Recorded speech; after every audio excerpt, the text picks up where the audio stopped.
Hello friends, আসসালামু আলাইকুম। It's me শ্রাবণ, আমি থিরা। আশা করি সবাই খুব ভালো আছেন। তো অলরেডি আজকে আমি প্রায় রাত 3টার দিকে বের হয়ে গেছি মাওয়ার উদ্দেশ্যে।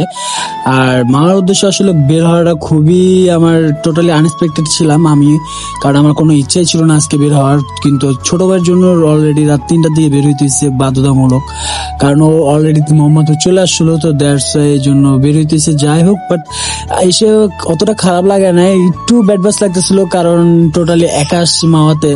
আর সবসময় আসলে তো ভাই ব্রাদার ফ্রেন্ডস জোন একসাথে সব বাইকাররা মিলে আসি, বাট আজকে একটু ডিফারেন্ট লাগতেছিল, কারণ আমি আজকে একা চলে আসছিলাম।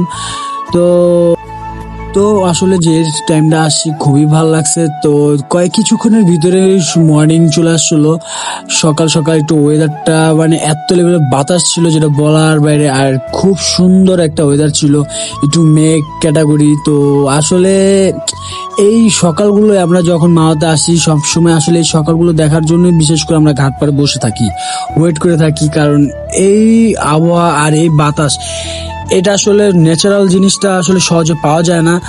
তো বাট আজকে আমার ছোট ভাইয়ের জন্য একদিক দিয়ে ওর উপর রাগ থাকলেও আসলে আরেকদিক দিয়ে মানে পোষায় গেছে অলমোস্ট, মানে মনে হয়েছে না আমি সার্থক আসলে সকাল সকাল মর্নিং টাইমে এখানে আসার পর।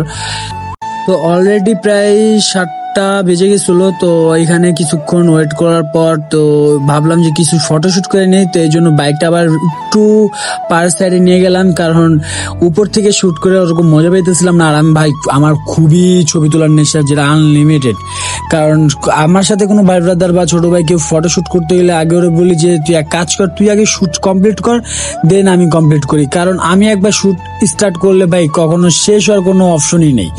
একবার যতক্ষণ মন না বলুন 100, 200, 300 পর্যন্ত আমি পিক তুলি। আর এটার জন্য আমার ছোট ভাইরা খুবই লেভেলে একটা ব্যাড বাস খায়।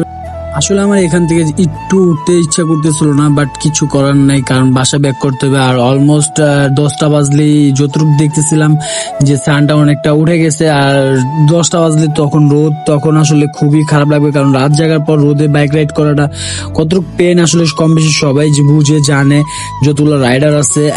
তো অলমোস্ট আমরা বের হয়ে গেছি মাওয়া থেকে। তো এখন আসলে বাসা যাওয়ার যাত্রার পথে।